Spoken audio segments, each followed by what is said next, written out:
Har Dayal. After reading your book, I find him very controversial. He was there briefly for a few months and then he disappears to Germany. But in India, most of the authors treat him as like the big father or icon of the struggle. But looked like he was working for Germans. What are your thoughts on Har Dayal? Har Dayal was briefly involved in the group that went to Germany. He didn't even stay there long. And then within a few years, basically recanted his revolutionary stance. So basically you're saying he gave up on the revolution and settled in England. So Dayal ਉਹਨੂੰ ਨਾ ਜਦੋਂ ਅਸੀਂ ਛੋਟੇ ਹੁੰਦੇ ਸੀ India 'ਚ ਤਾਂ ਬੜਾ ਸਾਨੂੰ ਦੱਸਿਆ ਜਾਂਦਾ ਸੀ ਵੀ ਉਹ ਬਹੁਤ ਉਹਨਾਂ ਦਾ ਵੱਡਾ ਰੋਲ ਸੀਗਾ, ਬੜਾ ਅੱਛਾ ਬੁਲਾਰਾ ਸੀ, ਪੜ੍ਹਿਆ ਲਿਖਿਆ ਸੀ ਉਹ, ਕੋਈ ਸ਼ੱਕ ਨਹੀਂ। ਪਰ ਉਹ ਜ਼ਿਆਦਾ 4 ਕੁ ਮਹੀਨੇ ਹੀ ਗਦਰ ਪਾਰਟੀ 5 ਮਹੀਨੇ ਉਹਨਾਂ ਦੀ ਐਸੋਸੀਏਸ਼ਨ ਰਹੀ ਆ ਤੇ ਉਸ ਤੋਂ ਬਾਅਦ ਉਹ ਇੱਥੋਂ ਡਰ ਕੇ, ਕਿਉਂਕਿ ਇੰਗਲੈਂਡ ਵਾਲਿਆਂ ਨੇ ਸ਼ਿਕਾਇਤ ਲਾਈ, ਉਹ ਜਰਮਨੀ ਚਲਾ ਗਿਆ ਸੀ ਤੇ ਜਰਮਨੀ ਤੋਂ ਫਿਰ ਵਾਪਸ ਉਹ ਇੰਗਲੈਂਡ ਜਾ ਕੇ ਉਹਨੇ ਜਿਹੜੀ ਗਦਰ ਪਾਰਟੀ ਨੂੰ ਛੱਡ ਕੇ ਆਪਣੇ ਰਿਨਾਊਂਸ ਕਰਤਾ ਸੀ। That's what Johanna is saying. So those rumors were about Punjabis were stealing jobs. Punjabis were spreading disease. Punjabis were threatening white women. All the things, typical things. ਜਿਹੜੇ ਰਿਊਮਰਸ ਤੋਂ ਹੀ ਇਹ ਗੱਲ ਸ਼ੁਰੂ ਹੋਈ ਕਿ ਇਸ ਤਰੀਕੇ ਦੇ ਨਾਲ ਵੀ ਇਹ ਸਾਡੀਆਂ ਜੌਬਾਂ ਖੋਹ ਲੈਂਦੇ ਆ, ਇੱਦਾਂ ਕਰਦੇ ਆ, ਉਹ ਸਾਰੀਆਂ ਚੀਜ਼ਾਂ ਜਿਹੜੀਆਂ ਉਹ ਵਾਪਰੀਆਂ ਤੇ ਫਿਰ ਉਹ ਸਾਰਾ ਕੁਛ ਹੋਇਆ ਬੜੇ ਥੋੜ੍ਹੇ ਜਿਹੇ ਸਮੇਂ ਦੇ ਵਿੱਚ। ਆਪਣੇ ਸਰੋਤਿਆਂ ਦੇ ਲਈ ਡਾਕਟਰ ਕੰਗ ਆਪਾਂ ਇਹ ਵੀ ਥੋੜ੍ਹਾ ਜਿਹਾ ਦੱਸਦੇ ਜਾਈਏ ਵੀ ਇਹਨਾਂ ਨੂੰ ਜ਼ਿਆਦਾਤਰ I think anti Hindu rights ਦੇ ਤੌਰ ਦੇ ਉੱਤੇ ਵੀ ਦੇਖਿਆ ਜਾਂਦਾ ਸੀਗਾ, ਪਰ ਮੈਜੋਰਟੀ ਦੇ ਵਿੱਚ ਪੰਜਾਬੀ ਸਿੱਖ ਬੰਦੇ ਸੀ ਜਿਨ੍ਹਾਂ ਨੂੰ ਇਸ ਦਾ ਜਿਹੜਾ ਅਤਿਆਚਾਰ ਜਿਹੜਾ ਉਹ ਸਹਿਣਾ ਪਿਆ ਸੀ। Skin color, religion, what country you come from, and that's also always a moving target, which I think helps us understand that race is a moving target because it's just based on people's opinions. Because at that point it was still run by the British authorities from England, right? It was not an independent country at that point. They were cracking down on Indians and in very harsh ways, preventing them from landing in the country. And they formed a special police force to be able to target Punjabis, and it was a secret police force. That secret police force was working the major ports. It was small, and part of the way it spread its resources or used them most effectively was to concentrate in the big ports: San Francisco, Seattle, Vancouver, British Columbia. Punjabi radio USA, Punjabi TV USA ਦੇ ਉੱਤੇ ਆਪ ਸਭ ਦਾ ਸਵਾਗਤ ਹੈ। ਮੈਂ ਰਾਜਕਨਵੀਰ ਸਿੰਘ। ਅੱਜ ਦਾ ਬਹੁਤ ਹੀ ਇਹ ਖਾਸ ਪ੍ਰੋਗਰਾਮ ਆਪਾਂ ਤੁਹਾਡੇ ਲਈ ਲੈ ਕੇ ਹਾਜ਼ਰ ਹੋਏ ਹਾਂ। ਇਸ ਦੇ ਵਿੱਚ ਗੱਲਬਾਤ ਜਿਹੜੀ ਆਪਾਂ ਕਰਨੀ ਆ ਇੱਕ ਆਥਰ ਜੋਐਨਾ ਆਗਡਨ ਉਹਨਾਂ ਦੇ ਨਾਲ, ਤੇ ਨਾਲ ਆਪਣੇ ਇਸ ਗੱਲਬਾਤ ਦੇ ਵਿੱਚ ਸਾਥ ਦੇਣ ਦੇ ਲਈ ਜੁੜ ਚੁੱਕੇ ਨੇ ਯੂਬਾ ਸਿਟੀ ਤੋਂ ਮੰਨੇ ਪਰਮੰਨੇ ਡਾਕਟਰ ਜਸਬੀਰ ਸਿੰਘ ਕੰਗ ਜੀ।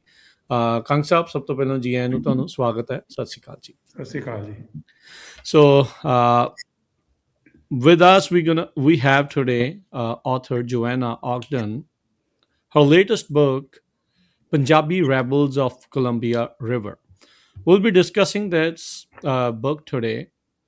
ਨਾਲ ਹੀ ਇਹ ਵੀ ਦੱਸਦੇ ਜਾਈਏ ਵੀ ਇਹ ਜਿਹੜੀ ਪੰਜਾਬੀਆਂ ਦਾ ਇਤਿਹਾਸ ਖਾਸ ਕਰਕੇ ਕੈਲੀਫੋਰਨੀਆ 'ਚ, ਵੈਸਟ ਕੋਸਟ ਦੇ ਉੱਤੇ, ਅਮਰੀਕਾ 'ਚ, ਕੈਨੇਡਾ 'ਚ ਬਹੁਤ ਪੁਰਾਣਾ ਆ।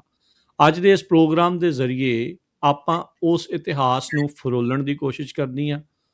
ਕਿਉਂ ਇਹ ਇਤਿਹਾਸ ਮਹੱਤਤਾ ਰੱਖਦਾ ਆ, ਕੀ ਇਸ ਦੀ ਇੰਪੋਰਟੈਂਸ ਆ, ਅਤੇ ਅੱਜ ਜਿਸ ਸ਼ੇਪ ਦੇ ਵਿੱਚ ਆਪਣੀ ਕਮਿਊਨਿਟੀ ਇੱਥੇ ਪਹੁੰਚੀ ਹੋਈ ਆ, ਜਿਸ ਰੂਪ ਦੇ ਵਿੱਚ ਆ, ਇਹ ਨੀਂਹ ਪੱਥਰ ਕਿੱਦਾਂ ਦਾ ਸੀਗਾ ਅਤੇ ਇਸ ਨੇ ਕਿੱਦਾਂ ਦਾ ਯੋਗਦਾਨ ਜਿਹੜਾ ਉਹ ਪਾਇਆ ਆ।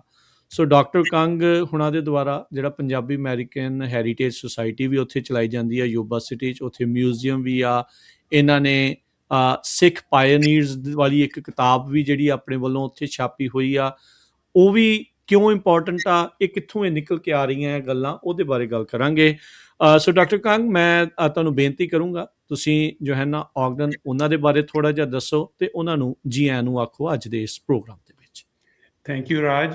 ਸੋ ਜਿਹੜੀ ਸਾਡੀ ਗੱਲਬਾਤ ਜੋਹਾਨਾ ਜੀ ਨਾਲ ਹੋਏਗੀ ਉਹ ਇੰਗਲਿਸ਼ 'ਚ ਹੋਏਗੀ, ਅਸੀਂ ਵਿੱਚ ਵਿਚਾਲੇ ਪੰਜਾਬੀ 'ਚ ਵੀ ਗੱਲ ਕਰਾਂਗੇ। So I am really delighted and honoured to welcome our guest Johanna Ogden. She is an independent historian and an activist. She lives in Portland, in state of Oregon. And I had an honor to visit her lovely home and meet her significant other about a couple of years ago. So welcome, Johanna. Thank you. I so appreciate this opportunity and the invitation. Thank you both.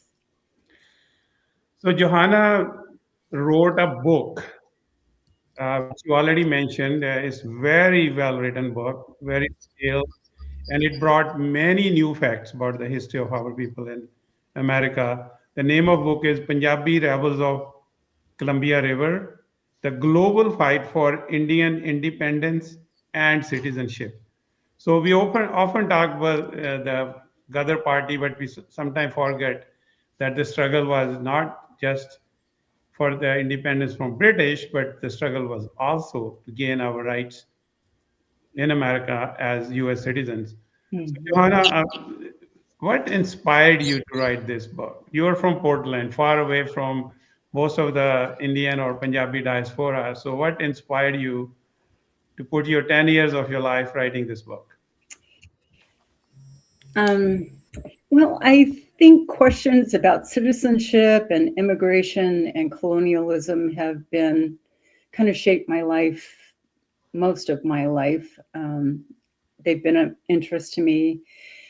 9/11 was a really important event for me also in terms of watching how quickly attitudes in a country openly shift, not that they weren't that way anyway, and how people who were previously accepted in a society are suddenly domestic enemies, and how many, both the state apparatus that went after people, and I'm sure people know that one of the first hate crimes afterwards was against Balbar Sodhi Singh, a Sikh man in, I believe, Arizona.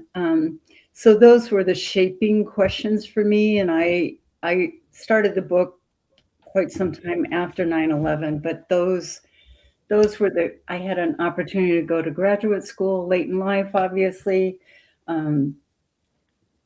And I had an opportunity to sort of dig into this, and the good fortune to run into another scholar here at Reed College, who was the first person that said, with your interests, I would look into the history about Sikhs in Oregon. And he didn't know much more about it than that. And so once I kind of started digging around, it's just a story that captured me. I mean, it's an amazing story. And I think one of the biggest things that captured me is it was clear from the beginning, it was a huge story that almost none of us knew. And I'd made it my business over the years to know stories that most people didn't know. So that's a long answer to a short question. That's very inspiring.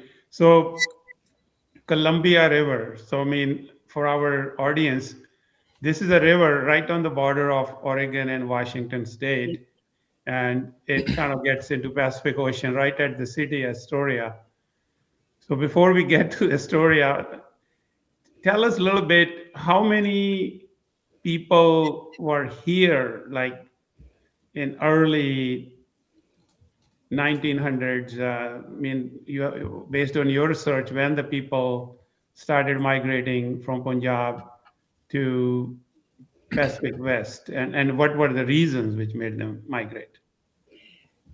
Well, the Columbia River, as you said, runs all the way from Canada and then forms the border between Washington State and Oregon State. And it runs all the way out to the ocean. It's a gigantic river. It's also one of my favorite places on earth. So that was a big upside for the story for me, traveling along there.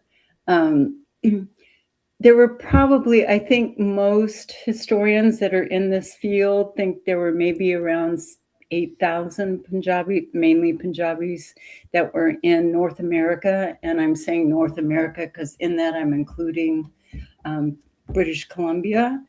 The population was exclusively really on the West Coast of North America. In Oregon itself, I think max around 500 people. And I think it's important to say here that people in Oregon, the men who, and it was overwhelmingly men, like 99%, were secondary migrants, meaning, and by that I mean they didn't sail directly from India to Oregon. They sailed directly to San Francisco or Seattle or Vancouver, British Columbia, and largely because of violence in those places and lack of employment, people, they were secondary migrants to Oregon. And that also gets at somewhat some of the, all of these places were, the story traces global colonialism. It wasn't just the British, but there was a colonial regime here. It was based in white supremacy. And that was true across the West Coast. But to say that doesn't mean it was the same in every place, that it was carried out in the same way. And I think that ends up being important in the story of the migrants, the men who ended up here in Oregon. So they were driven out largely by violence in other places and lack of employment, and came to Oregon in part because it had the promise of safety and employment, not because they weren't white supremacists here running the state, but they had a little different take on how best to do that. So if you look at that time, the borders were pretty porous, so people migrated back and forth between Canada and Washington. Exactly. So since our focus is on the rebels, so what really led those simple people who came here to work, make some money and go back home, but they ended up becoming rebels? What prompted can you them? go through certain incidents which really precipitated for ordinary people to become rebels? I think that's a really important question. And I think your emphasis on ordinary people is also really important. And I think it's relevant to today. And a brief note on that is that these were people that were routinely underestimated. It's like thinking about Starbucks workers or Amazon, workers in the warehouses being the ones who led a revolution, right? So that would be the equivalent today. So I think it was a combination of things. I think many people came here with the hopes of both helping their and their family situation back in India. I think North America, because of the havoc that colonialism unleashed across India, but certainly very much so in Punjab in terms of the debt, the famines, the disease, and the just pretty brutal suppression against people. There was a good reason people wanted to leave. And also in North America, it was the engine of industrialism in the world at that time. And we're talking about the early 1900s. So there was the whole promise of, this is kind of the promised land for opportunity, right? And a lot of the people who came, maybe half of them, were military veterans. So they had the experience of traveling around the world and seeing new places. And, as I'm sure many people know, immigration is sort of a team tag, right? You're sort of like, I know somebody there, I'm going there, and that's part of what happens. So I think that's in part why people ended up here. And then their experience once they got here, I mean, I think all of us in bigger or smaller ways have had dreams in our life. And then when you come against certain realities about what's possible with that dreams, those are important crossings for you as a human, right? And so part of what those dreams hit was when they came to North America, both Canada and Western US, they were still treated as colonized people. And they were racially castigated. They were secondary. They weren't allowed to be citizens, all the things that went along. So, and a big part of that was the violence that was unleashed against them in various places. In 1907 in particular, a lot of that violence was fueled by rumors. I think all of us today are all too familiar with the power of rumors and how those spread and what they can trigger. So those rumors were about Punjabis were stealing jobs. Punjabis were spreading disease. Punjabis were threatening white women, all the things, typical things.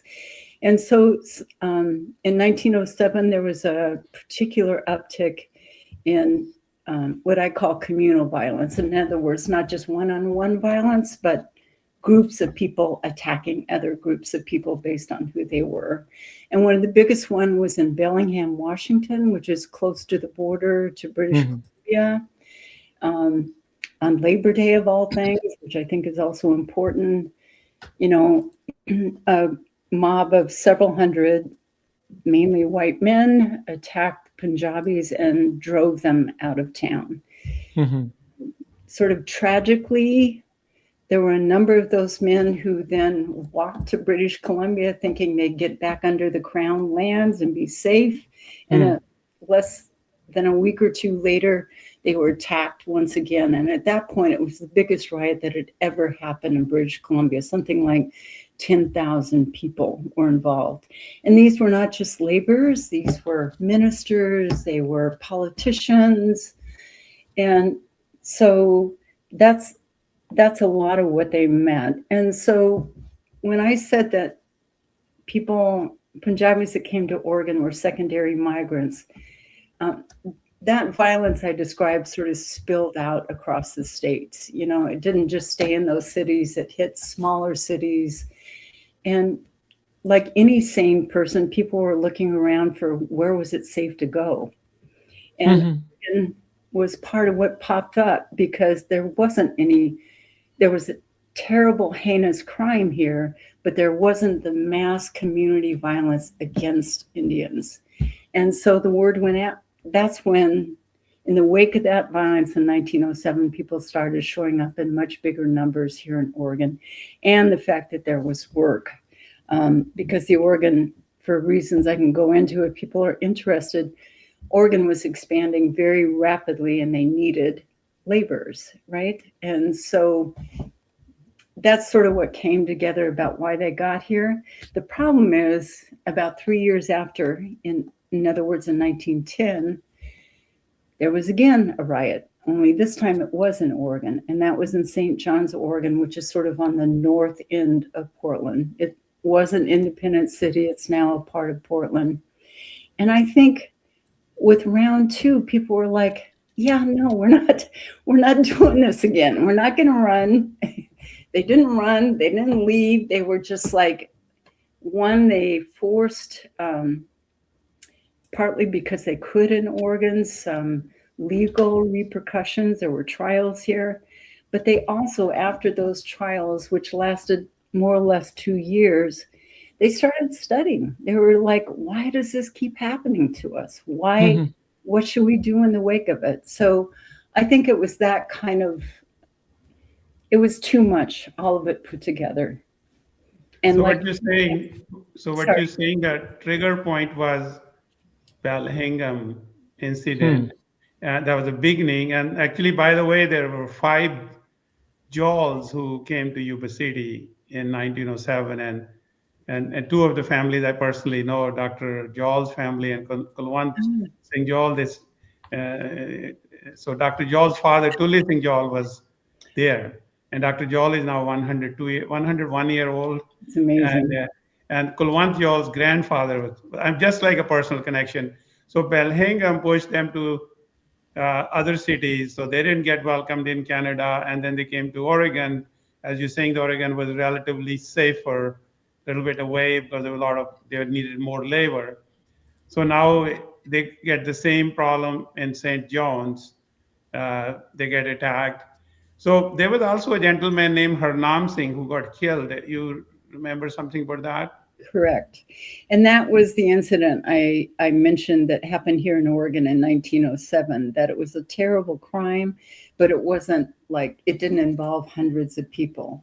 And what happened there is in 1907 in a community The town is called Boring. It's about 30 miles east of Portland, and it was a lumber mill town.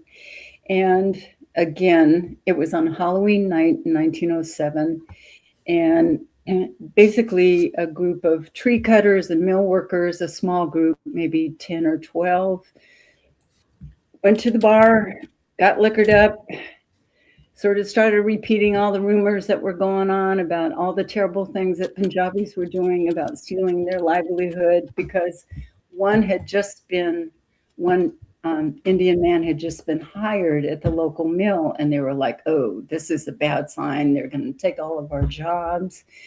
They went to the mill, they went to the bar, they got liquored up, they went to pick up all their guns, went to the store, got ammunition, came back to the mill camp, and started opening fire on the bunkhouse where Harnam and his brother and another man were staying.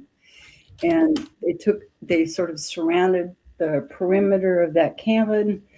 The first time they shot, they hit the roof. They didn't get the response they wanted. They took a few more and, basically ended up shooting Harnam Singh through his upper thigh. And he was hospitalized. Again, it's a horrible, horrible crime. And what's interesting, though, is, and I use that word carefully, is that local authorities made sure he got medical care. They got him to Portland for better medical care. The British authorities stepped in to make sure he was brought to legal consequence, that the people who attacked Harnam Singh, because he later died from his injuries, the men were put up on murder charges. And the people that paid for the attorneys that defended the Indians was the Crown. And it was done through the local British consulate here. Now, from my research and my reading of events, I don't think that's because they were being nice. I think they were trying to cool the anger out, like the saviors. And part of the thing is, in Oregon, they could get local authorities to join them in that effort. Whereas in 1907, they also tried, like the council, his name was Laidlaw, that was based here in Portland. He went up to Bellingham, tried to talk to officials up there, and they were just either too scared to bring charges because they didn't want to go against the flow. They also likely just agreed with it.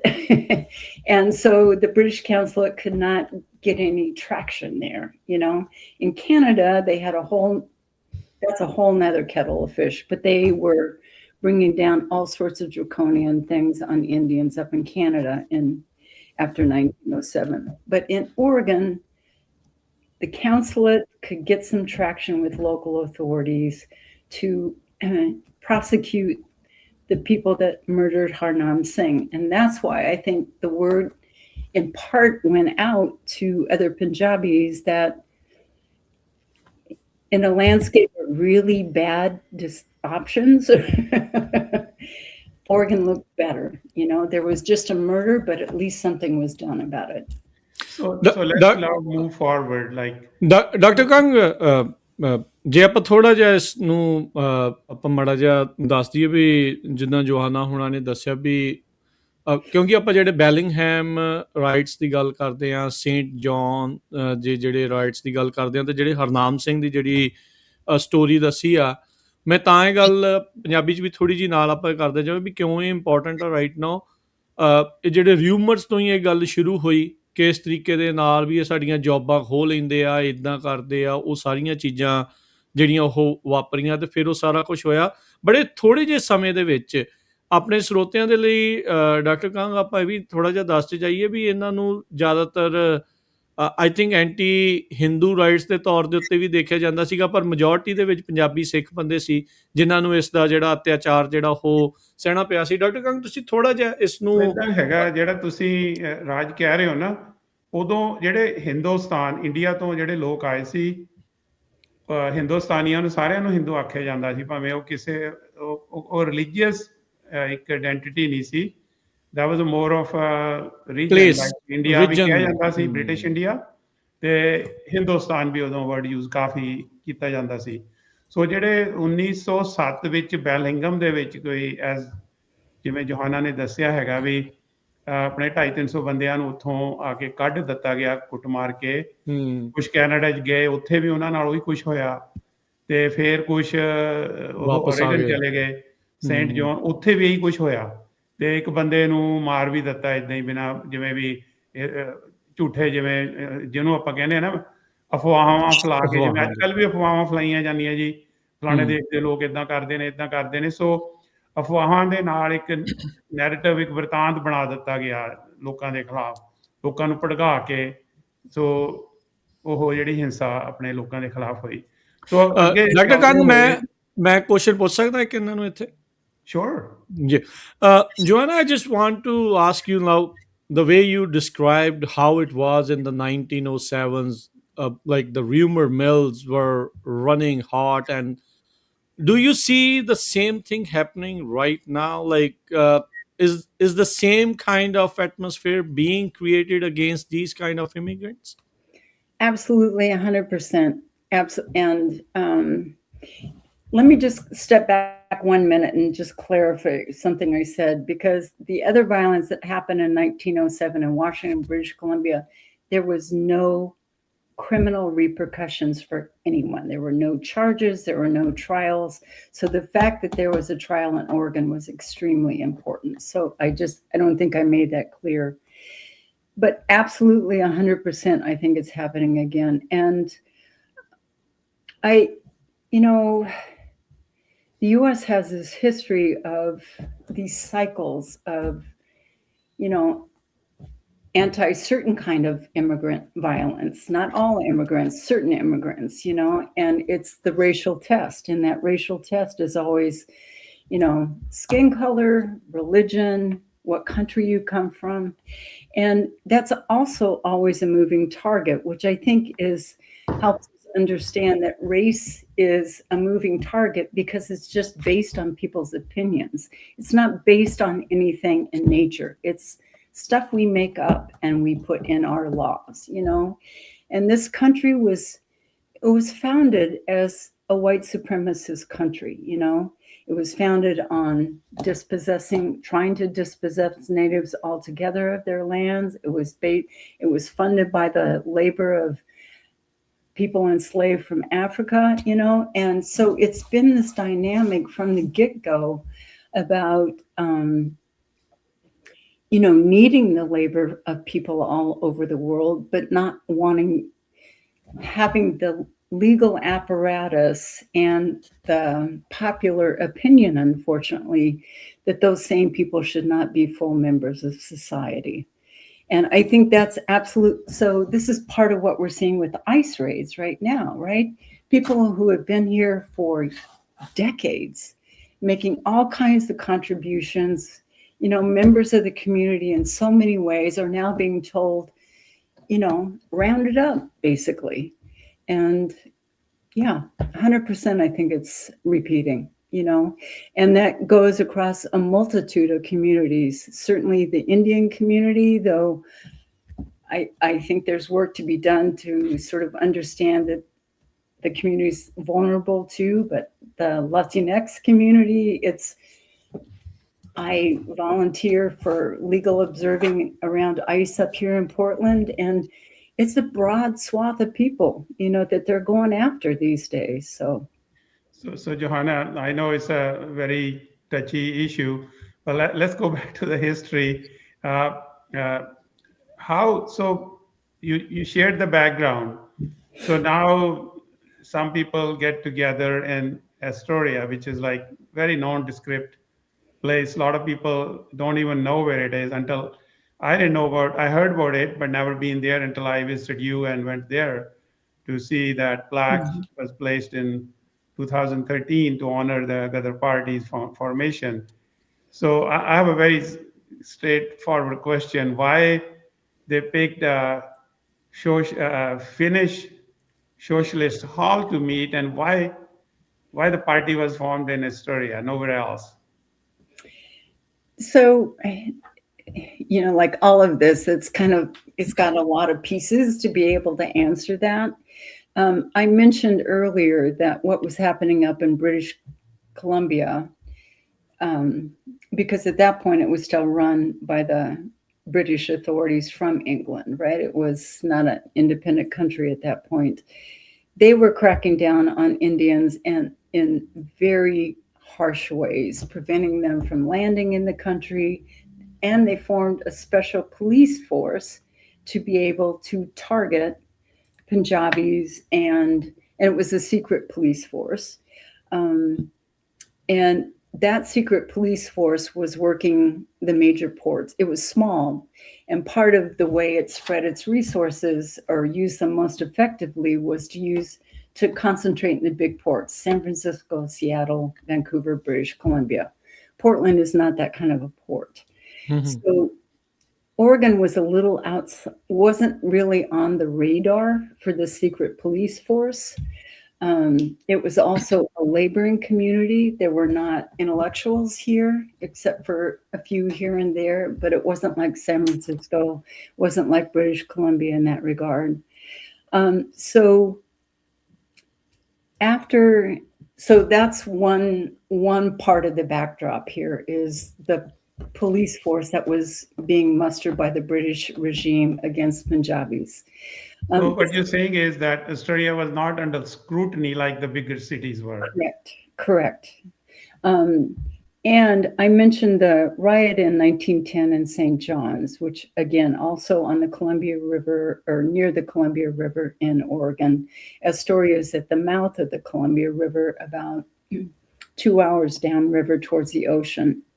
So both St. John's and Astoria had about the same size Indian communities, around 150 people in each one. In Astoria, there was never any communal violence against Indians there. Okay. And I think that was because, in part, you asked about the Finns. Astoria had a particular, it both had a lot of radicals in it, the Finnish Socialist Halls where Ghadar had its founding meeting, and it also had a long history. There was sort of this odd feeling that Astoria, which was a fishing community, also why the Finns were there in large part, and it was a lumbering community. And there was this recognition that if we drive these people out of our town, our livelihood is at risk. And so they did not have the same sort of violence happen there as happened, for example, in St. John's.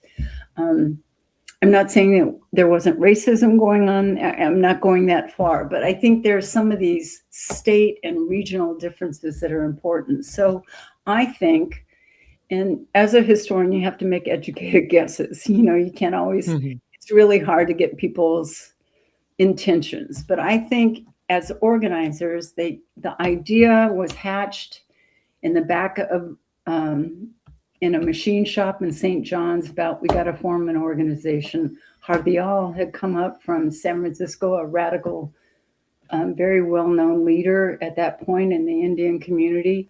And they said, okay, we're going to form this organization. And then they made the decision about where they get the most support, where it was safe. And I think it's worth pausing for a minute and thinking about when they convened in Astoria, Indians ran advertisements in the local Astoria paper saying, we're going to organize this party. We want all of you to come, which is kind of mind-blowing when you think about the atmosphere. And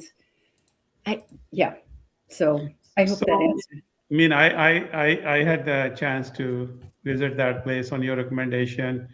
And just for our viewers, if you ever get a chance, Astoria is a beautiful city on the ocean. And there is a museum. They still have some old history related to Ghadar Party there. And they also have a plaque honoring the formation of Ghadar Party. I think the plaque was placed on 100-year celebration, and I believe you were there. Yes. You were involved with that. So you mentioned Har Dayal, but I mean, after reading your book, if I find him very controversial. He was there Yep. briefly for a few months and then he disappears to Germany. Yep. But in India, most of the authors treat him as like the big father or icon of the struggle, but looked like he was working for Germans. What are your thoughts on Har Dayal? You know, he was a complicated person. You know, through my research, partly because of where I'm researching, I am based here in Oregon. The party started here in Oregon. It included at that convention in Astoria. It's important to say people came from California, they came from British Columbia. It wasn't just people from up and down the Columbia River, but they were laborers. That's who was driving this. So, you know, there's a certain controversy amongst people who do the research that I'm involved in about Ghadar. Some tend to ascribe it was all intellectuals, it was all created by them. I don't think the records support that. I think Har Dayal, he was an intellectual. He was trained at Oxford for a long time. He was a very renowned speaker he went to Paris for a while. He was a renowned writer and speaker in all of these places. I think he felt very at home in radical intellectual circles. And I'm not trying to demean those at all. I think they're important to any, but I think it took him 6 months to get up here after laborers invited him to come address them. So it was not big on his radar, for starters. And secondly, you know, there was a lot of back and forth in that meeting in St. John's about, are we just going to found another paper? Or are we actually going to do something? And the people that were voicing, we actually want to do something, were the laborers, I believe, looking at the records that I saw. So I think in many ways, Har Dayal I think he lent prestige and weight to the laborers and a background that's very important to the laborers' desires. I think he was also a convert too, because I think it was the first time when he was in London and in Paris and in San Francisco, he was not around a bunch of radicalized laborers who were saying, we're done with this regime. We don't want to put up with this anymore. So, and when the party was formed in Astoria in 1913, by the end of that year, they'd established an office in San Francisco. They started a newspaper. There's a newspaper in our parlance of today went viral. You know, it was distributed around the world. And Har Dayal's speech at the Finnish Socialist Hall at the founding of Ghadar he predicted it was going to be 10 years before the revolution would start. And it ended up being less than 2 years because World War I broke out. The strategy of Ghadar was that World War I was their opportunity. And their logic was the Brits were going to be tied up with another imperial power, i.e. Germany. They were going to need the Indian troops, which were renowned for their fighting capability. Many of them disproportionately were Punjabi. So within less than 2 years, the call went out to people all across North America and the world to go back to India and try to start the mutiny. So, and at that point, there was pretty much a split in the party. It was primarily and overwhelmingly laborers who went back to India. Many of the intellectuals from the organization, and again, intellectuals are important. They, lent a lot of important things to the movement. There was thinking that they needed the assistance of Germany, its funding and logistics, to be able to make this revolution happen. The Germans, I think, and others are on the same page, I think, the Germans just were trying to stir up trouble for the Brits. In other words, to have a fight in India while they were trying to fight Germany was to the Germans' benefit, right? So Har Dayal was briefly involved in the group that went to Germany. He didn't even stay there long. And then within a few years, basically recanted his revolutionary stance. He died before he was able to get back to India, which is what he had hoped to do. But that's so basically, you're saying he gave up on the revolution and settled in England. So let's move along.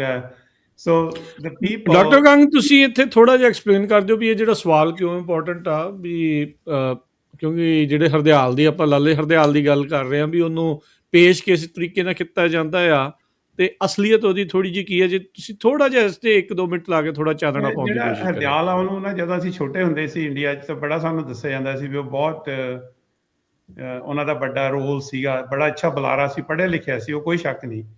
ਪਰ ਉਹ ਜ਼ਿਆਦਾ 4 ਕੁ ਮਹੀਨੇ ਹੀ ਗਦਰ party 5 ਮਹੀਨੇ ਉਹਨਾਂ ਦੀ association ਰਹੀ ਆ ਤੇ ਉਸ ਤੋਂ ਬਾਅਦ ਉਹ ਇੱਥੋਂ ਡਰ ਕੇ ਕਿਉਂਕਿ ਇੰਗਲੈਂਡ ਵਾਲਿਆਂ ਨੇ ਸ਼ਿਕਾਇਤ ਲਾਈ ਉਹ ਜਰਮਨੀ ਚਲਾ ਗਿਆ ਸੀ ਤੇ ਜਰਮਨੀ ਤੋਂ ਫਿਰ ਵਾਪਸ ਉਹ ਇੰਗਲੈਂਡ ਜਾ ਕੇ ਉਹਨੇ ਜਿਹੜੀ ਗਦਰ ਪਾਰਟੀ ਨੂੰ ਛੱਡ ਕੇ ਆਪਣੇ ਰਿਨਾਊਂਸ ਕਰਤਾ ਸੀ। That's what Johanna is saying. So I think so he did play a role in the beginning, but he was not as a big hero as he's made by some writers. So I think there were much bigger heroes. We're gonna get to those. Sure. So Johanna, recently you mentioned to me a few days ago that the founding president of party was Sohan Singh Pakhana and treasurer was Kansi Ram. And Kansi Ram was basically hanged in Lahore, and Sohan Singh Pakhana spent almost close to 2 decades of his life in the jail. Yeah. So those were real genuine heroes, and so Johanna, you mentioned there's some recent recognition about Sohan Singh in Oregon. Can you please let us know what recently happened? So one of the gratifying things for me is when people are talking about this history and do it without me being a part of it. It just means it's getting some traction in the community. And so there's a group, what used to be a union hall and is now a community organization. And they are putting up a giant that's just is a part of St. John's, and they're putting up a giant mural, 30 feet by 80 feet, of St. John's during the 1910s. And it's going to include, it's based on a 1930s mural that was done of St. John's, but they're redoing it to more accurately represent who was actually in St. John's in 1910. It wasn't all just white people. And one of the characters, they are featuring Sohan Singh Pakhana. So that's very nice. Yeah. So that was a highly revered hero who put all his life struggling for the people's rights and freedom and equality. So now the party is formed. Let's move along. I mean, it's a very interesting and very powerful story, but we have to move along for sake of time. So now party is formed in Oregon, and Sohan Singh Pakhana becomes president, and Har Dayal becomes the secretary, Kansi Ram becomes the treasurer, and now they move to the party activities now move to California, including San Francisco and Stockton Ghadar. What is the role of Stockton Ghadar in this struggle? Since you mainly focused in Oregon, but you definitely must have come across during your research about Stockton Ghadar. So there are people that could address that question much better than I can. I sort of had to pick my lane and stick to it. But I will say that there were excellent reasons for moving the headquarters to San Francisco. It was a radical center for not just for Indians, Chinese, Mexicans, all kinds of people this was period of time when there were lots of nationalist struggles that were going on, a number of which were organized in this country, not just Indians, right? So it put Ghadar in the middle of that. It also put it in close proximity to the largest population of Indians in the US, which was in the Central Valley of California, with the Stockton Ghadar being a focus of that community, a central organizing point. So I think it was in about December of 2013 that a second major meeting for Ghadar that I think was attended by Johanna Singh amongst others, was organized in Stockton, signing up more recruits, gaining money. I mean, people were just giving everything they had to this movement, not just themselves, but all their finances, their future, everything. So Stockton was extremely important in that, So to me, the very interesting question, or kind of sometimes hard to understand, how they were able to convince 6,000 to 8,000 people to sell every possession and go back. Where that inspiration, how it happened, it was amazing. It really is. And some of the tactics that they used, like for example, one of their major organizing tactics was poetry. And as you both know, that's a huge tradition. It's also extremely useful for people who are semi-literate or illiterate, because it's something that you can remember and pass on. So it spread the word of the politics of the movement in a very powerful way. And that was one of the most popular publications that Ghadar did. It put together a booklet of poetry. And that,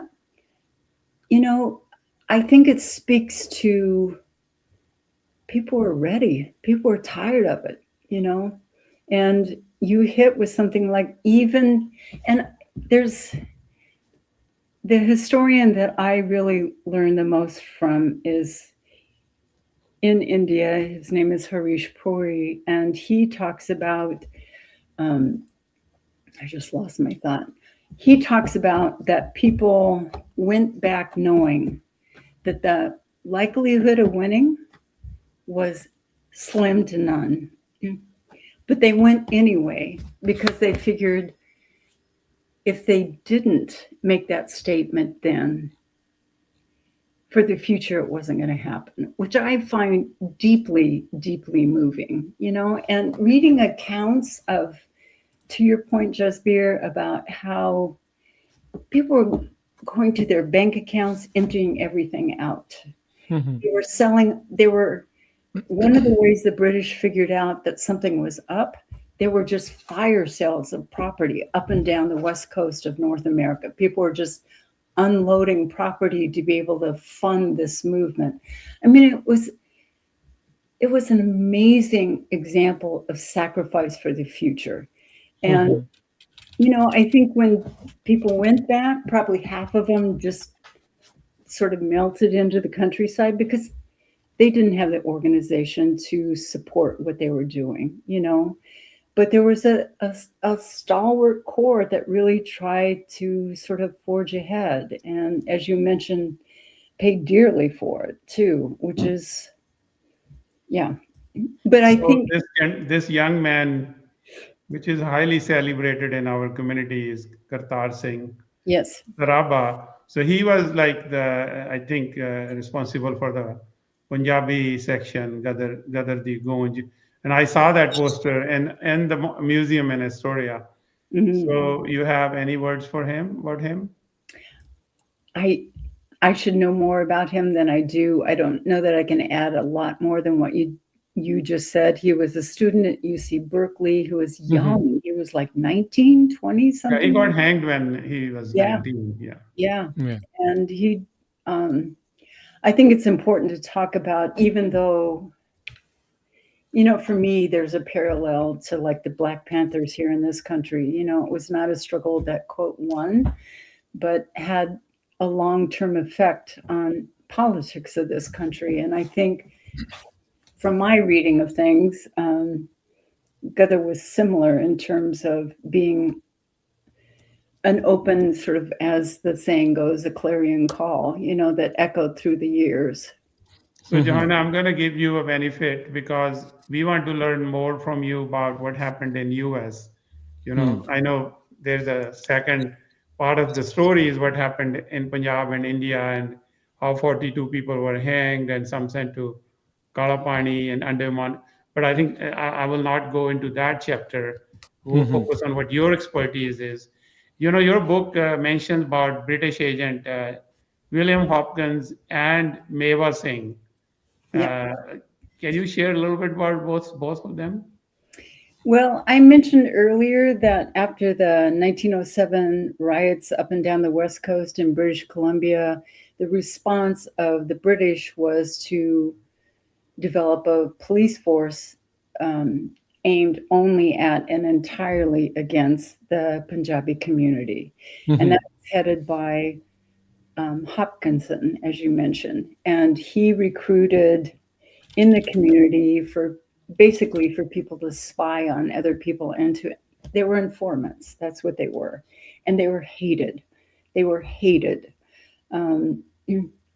And that's where Meva Singh comes in.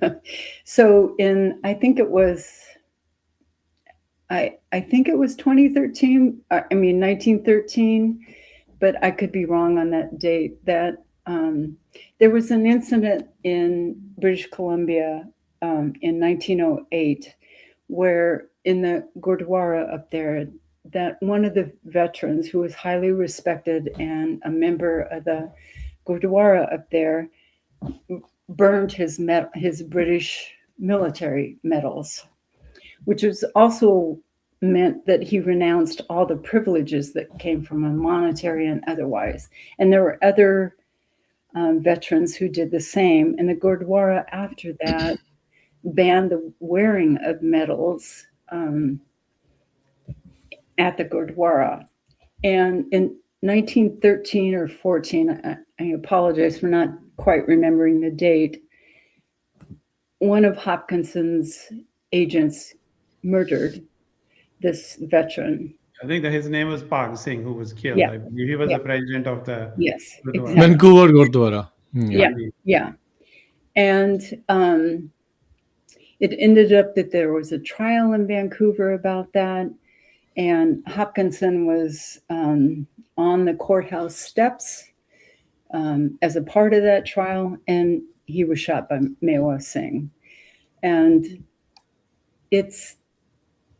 Hopkinson's death was considered a sort of regional his funeral was a big loss to British intelligence. Well, he was I was surprised he had connections even in Washington, D.C. Yeah. And he was very influential, though he was working for Canadian immigration. And in British. Yeah, very much he spoke Punjabi, Hindi, and Bengali. Exactly. His mom was from India. Yeah. And dad was, I believe, Irish or English. I don't know details.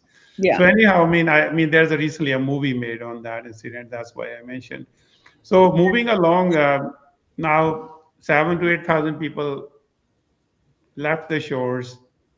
I mean, that's a story, second part. But now everybody didn't go there. So now there are people here in America and who are still part of Ghadar party.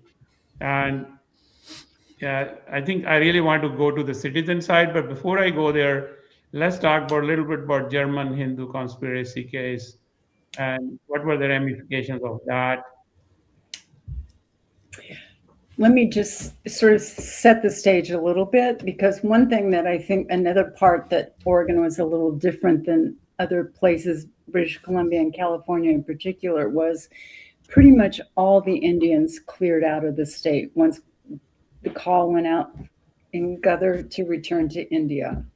The few that didn't heed that call largely left and went to other places where communities continued. So I think that's part of the reason the story is not particularly well known, is there was no community here to keep it alive, right?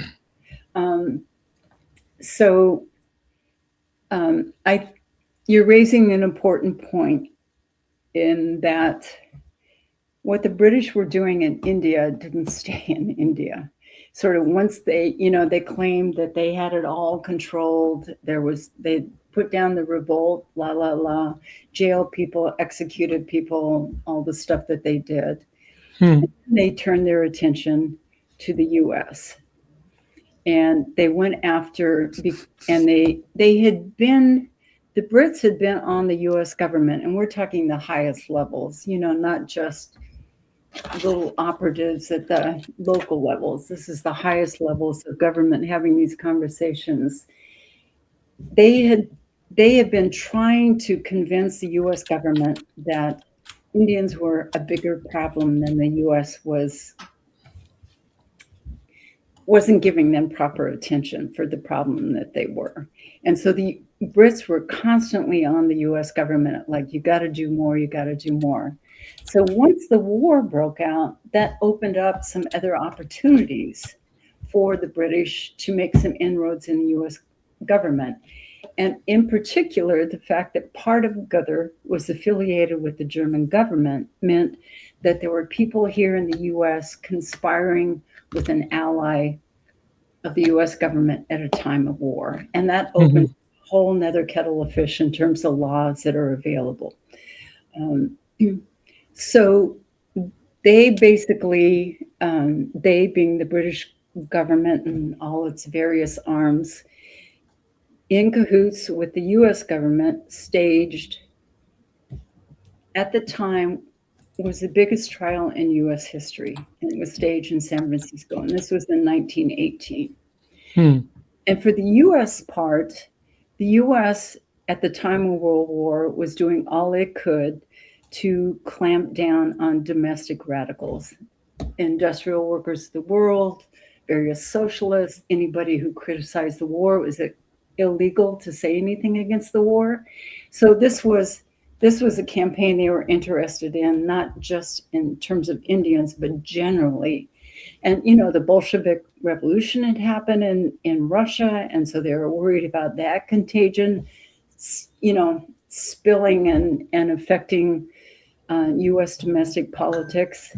So there was an opening for all of these kinds of reasons. There was an opening for the British to work with the U.S. government to stage this trial. And the Brits paid for more than half of the expenses of this trial. I think it might have been. I think it was in millions of dollars in that. Yeah, it was huge. They brought in witnesses from India. San Francisco was filled with their spies. They tried to pass off a British operative who was one of their major spy dudes. I forget his exact position. He was sitting at the U.S. prosecutor's table acting like a prosecutor when he was a British spy agency dude. Wow. So it was a huge deal, huge. And they were able to get a number of verdicts. So I just want to, the biggest thing I want to emphasize about this is it didn't just stay in India. And the concern wasn't just India. It was just generally the radical sort of atmosphere in the world at the time and trying to do everything could to stamp it out. So they definitely convicted a number of people. They were those people, one of whom was Traknath Das, Bhagwan Singh. I'm trying to remember some of the other names, but they were held at a prison. Was the one who got killed by Ram Singh in a court, who was at that time leading, publishing the Ghadar Party newspaper. I think they already split. There were two publications by then, I believe. Okay.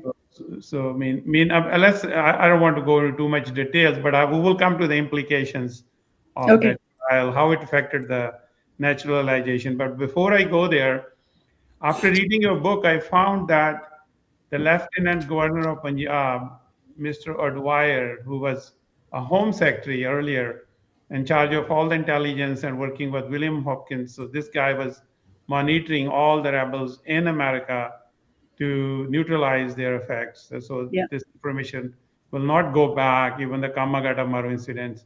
I think we are going into that for sake of time, but people know more about it. So after reading your book, it feels like that what happened in Jallianwala Bagh massacre of 99 had roots with Ghadar Party. Do Yeah, you agree with that? I Same people do. involved. I've been trying to be pretty careful about the fact I am not a historian of India. I'm a Pacific Okay. Northwest immigration historian that sort of had to learn enough not to be an idiot about what I was writing, right? So, but looking at it, the authorities there in Punjab were saying, we got everything handled. It's not a problem anymore. We put down the insurgency, we've got this. And yet, when this gathering happened in 1919, they were so afraid that the contagion was still alive. The radical contagion, which is kind of what they called it, was still alive, and that it can continue to spread. And then just unleash this horrendous massacre against people, So they were not quite as secure as they claimed to be, because I think they knew what they were doing to people. They knew people were unhappy. How could you not be? You may deny it in your public face, but you know it, right? So thank you for giving honest, answer. So let's move now back to America. Uh, so now this trial happens in San Francisco. There were convictions. I think there were more than 20 convictions. yeah, There were a few Germans, mostly some Punjabi and some Bengalis. Many people got convicted. And now the Congress in US passes a new act, a new law, which totally stops the migration from India. Do you think there was any influence of that the British were able to influence to stop, or there was just Americans didn't wanted people coming from India? So I think they completely closed the loopholes in the law, so the immigration completely stopped. I Any would thoughts say on that? I would say yes. All of that. Both and yes, all of that. And I think looking at this history, it's this constant, like, they're independent interests of the US and the Brits at all times, but there's also all these convergences. They're both colonial empires, that's the thing. They're both based on the same issues of white supremacy and class supremacy. So, and then at wartime, they both had the issues of trying to keep the population in line. So the immigration law changes, those were, that was a progression of changes in laws, going into the war, through the war, and after the war. And one of the critical moments was, I think, which is what you're getting to, is Bhagat Singh Thinn's citizenship case. Yeah. And so I make a couple of arguments in that book, that, at this point, there were maybe 1,000 Punjabis left in the US, maybe. That's being generous. So why have this big case? Why make a big deal? Basically, what the US Supreme Court was doing during this period of time was, they'd already established, there's the whole issue of African Americans and citizenship and the Jim Crow laws and how that went. There was Native citizenship, Native American citizenship that wasn't really decided until the 20s. The Chinese had been banned in citizenship in the 1880s, but there was still like Japanese, Indians, Filipinos, and they were sort of going down the list trying to figure out. So there was a big, right before Bhagat Singh Thinn's case, there was a big case from Hawaii involving a Japanese man. That was slapped down because he wasn't, again, the criteria was, by their criteria, who was not white. And I want to emphasize again, whiteness is a fiction. It's just made up stuff that we make up. So, but there was some language in that ruling. That ruling was called Ozawa, made Tind and other Indians think, oh, well, we might have a chance because we have historically been considered Aryan, Hmm. which was a whole complicated theory about language and anthropology and all of those things. So he went to court being pretty hopeful, right? And got slapped down pretty decisively, in a Hmm. 3-page verdict saying, look, there may be all these historical theories and linguistic theories about are you Aryan, are you not? But I'm looking at you and you are not white. That's the bottom. Mhm. But so what was so interesting about Bhagat Singh 10 is there were other cases that were in the pipeline for Indian citizenship. Tind was closely associated with Ghadar. He was not there at the founding. He came after, but he was definitely an organizer and supporter. I read in Miller's book that he was a secretary of the Oregon branch of Ghadar Party. I don't think that's true. Okay. It may have been true after people left and he remained. No, after later on, not at that time, because he Yeah. went there in 1914. He was not there in Yeah. 1913. Yeah. That I think is true, but I think there's been a certain story out there that he was one of the founders. I don't believe that's No, he's true. not. No, he was not at that meeting. That I agree with you. Yeah. Yeah. And neither here nor there in a certain sense, right? But I forget where we were. So he was closely associated with Ghadar. He was an active proponent, supporter, worked in the office in San Francisco briefly here and there.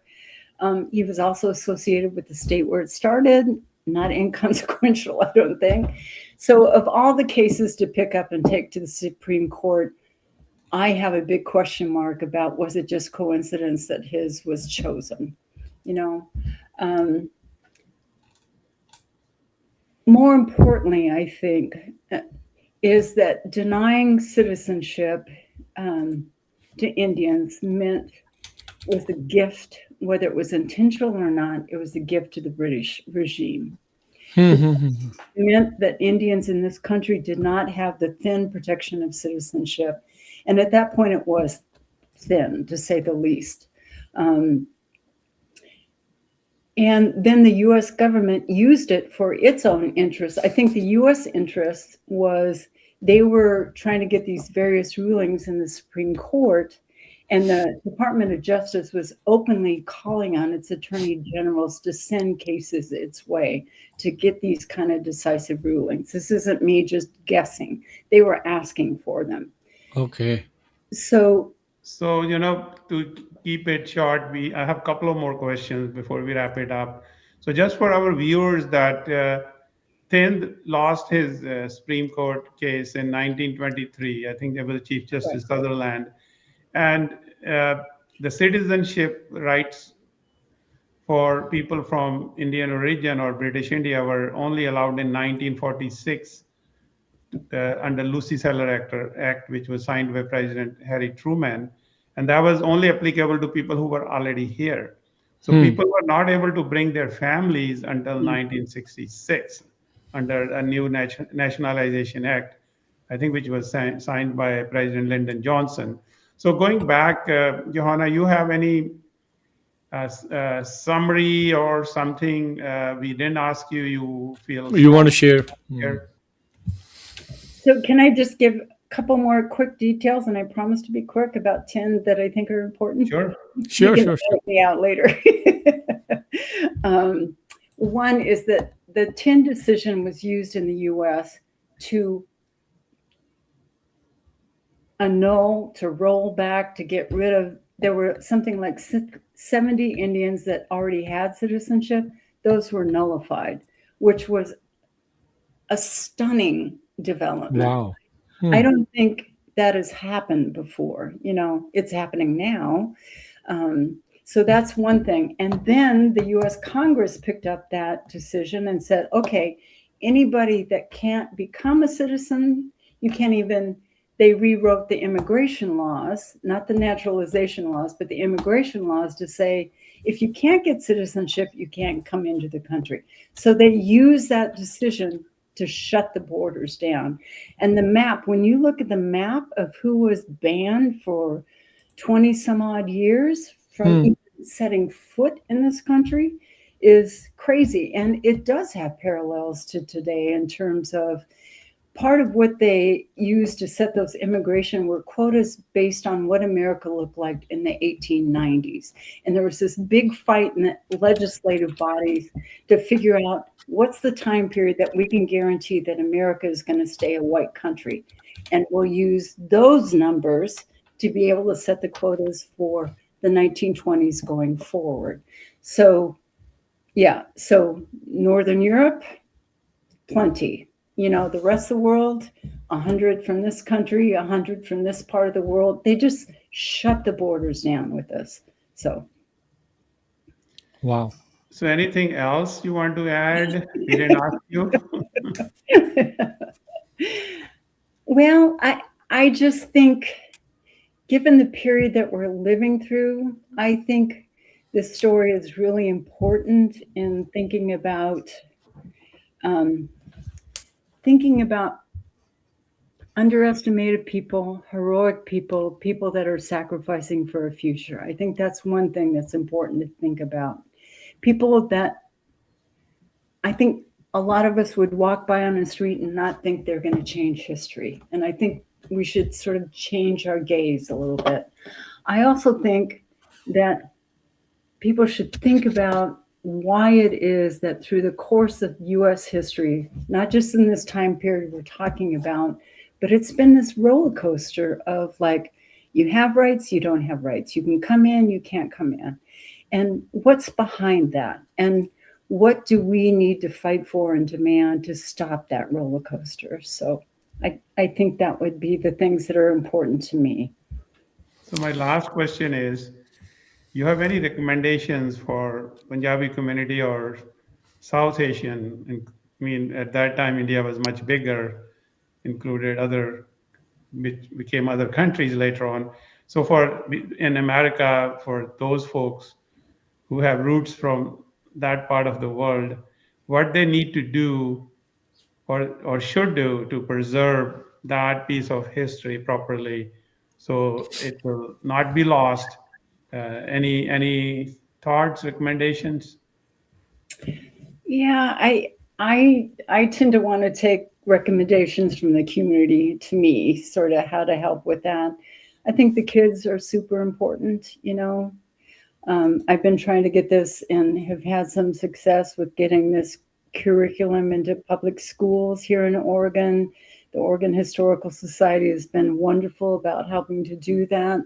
But I think the kids are really important, you know. And I think knowing you have a place of belonging here is important. It's an important place to stand on as a part of fighting for a future of belonging here. So Johanna, it's been a pleasure, and I can't thank you enough that you made so much time to talk to us. So I'm Really, going to really. just make some brief statement in Punjabi.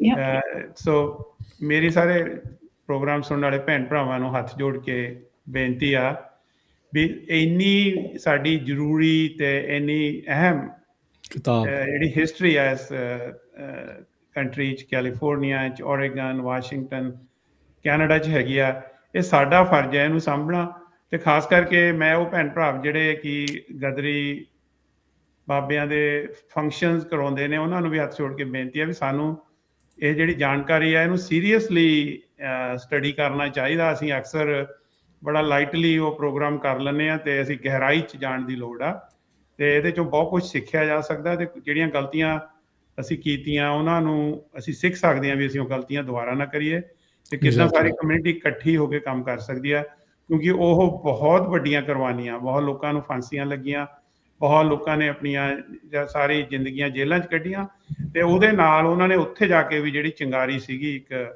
Equality the freedom ਦੀ ਲੋਕਾਂ 'ਚ ਜਿਹੜੀ ਸ਼ੁਰੂਆਤ ਕੀਤੀ ਮਤਲਬ ਇਹ history ਇਹ topic separate ਹੈਗਾ ਵੀ India 'ਚ ਹੋਇਆ ਸੀ ਰਾਈਟ ਨਾਓ ਸਾਡਾ ਫੋਕਸ ਸੀਗਾ ਵੀ USA ਤੇ ਕੈਨੇਡਾ 'ਚ ਕੀ ਹੋਇਆ So Johanna, I really want to thank you. I was just telling my community that it's on us to save this legacy of those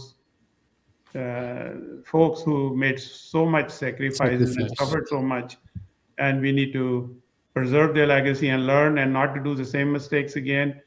So Yeah. that's how we can make America a great country. It's a great country to even make it better for everyone, and for the whole humanity. We need to learn Yeah. how to respect each other's right and coexist and work together. Yeah. Thank you very much. Thank you, Johanna. Thank you very much. Thank you for putting 10 years of your life in this history and giving us such a valuable information, which us Punjabis also didn't know till this time. So a lot of new stories, new information came out with your research, and we will ever be grateful to you for that. I learned a lot. I learned a whole lot about the place I thought I knew. So, Yeah. Well, thank you yeah. both so very much. I really, really appreciate it. And anytime I can be of help, please call me. So, Thank you. Thank you very much. Thank you. Thank you. Bye bye. Doctor Khan ਬਹੁਤ ਬਹੁਤ ਧੰਨਵਾਦ। ਸੋ ਬਹੁਤ ਸ਼ੁਕਰੀਆ ਇਹਨਾਂ ਦਾ। ਤੇ ਆਪਾਂ ਹੁਣ ਇਜਾਜ਼ਤ ਲੈਂਦੇ ਹਾਂ। ਸਭ ਨੂੰ ਪਿਆਰ ਭਰੀ ਸਤਿ ਸ਼੍ਰੀ ਅਕਾਲ।